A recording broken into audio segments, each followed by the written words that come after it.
तर आपण मस्तपैकी उंच पठारावरती आलेलो आहे.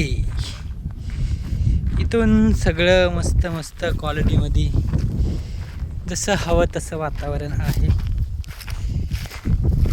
हे घ्या, इथून आपल्याला पलीकडचे सर्व डोंगर, सर्वच्या सर्व, तो पहिला, त्याच्या मागं दुसरा आहे, तिसरा आहे, चौथा, पाचवा, राहिलेलं इथं हे सर्व डोंगर आपल्याला स्पष्टपणे आपण इथून बघू शकतो.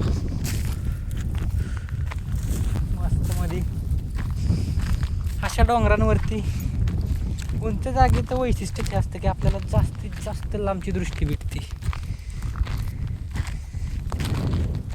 म्हणून जुन्या काळातली माणसं डोंगरांवरती एक पहिरेदार ठेवायची, जो लांब लांबच्या लोकेशन्स बघायचा, कुठं काय चाललंय, कुठं काय आहे. त्यांना लय लांब लांबचं बघायचं असलं की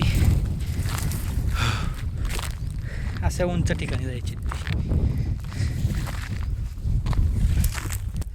तर इथून एवढा सुंदर हा नजारा आपण आपल्या ब्लॉगमध्ये कॅप्चर केलेला आहे.